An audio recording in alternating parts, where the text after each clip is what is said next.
Tawagan ko po agad si Yusek Adrian Bersamin at tinanong ko kung may instruction nga ba ang Pangulo na magpasok ng 100 billion during their meeting.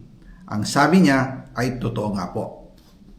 Right after our conversation, tinawagan ko po si dating Speaker Martin Romualdez at nireport ko ang instructions ng Presidente to insert the 100 billion projects.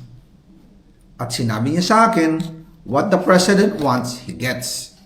After ng ilang araw, nag-set po ng meeting si Sec. Mina Pangandaman at Yusek Adrian Bersamin sa amin ni dating Speaker Martin Romualdez sa Aguado Building in front of Gate 4 ng Malacanang at nandun din po si Yusek Jojo Cadiz.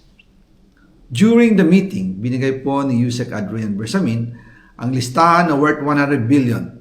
Tinanong ko po si Yusek Adrian kung saan galing ang listahan. Ang sagot niya, galing kay PBBM mismo at binigay niya ito mula sa brown leather bag.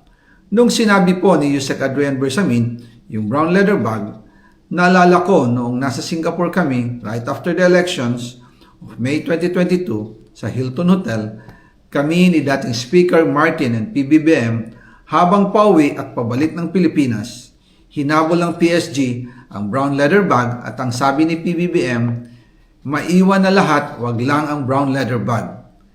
Kaya naniwala ako na utos talaga ito ng Pangulo.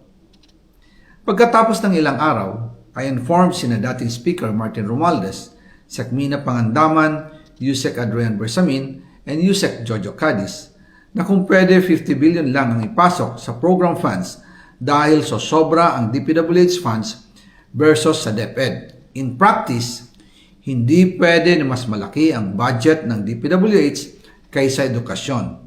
And yung balance na 50 billion, ilagay na lang sa unprogram funds for the 2025 budget.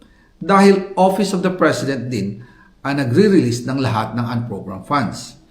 Pagkatapos ng isang araw, tinawagan ako ni Sec. Mina at sinabi ang mensahe ng Pangulo. Ipasok ninyo yan dahil pinangako na sa akin ni Speaker Martin yan. At hindi na pwedeng baguhin. Kumbaga, ang utos ng hari hindi pwedeng mabali. Again, I informed the Speaker and asked clearance about the instructions ng Pangulo. At ang sabi niya, wala tayong magagawa. Kaya po nagtataka ako kung bakit sinasabi ni Pangulo na hindi niya makilala ang budget. Samantalang lahat na binawas at dinagdag sa mga ahensya ng gobyerno ay humihingi ng approval sa kanya si Sec. Mina Pangandaman.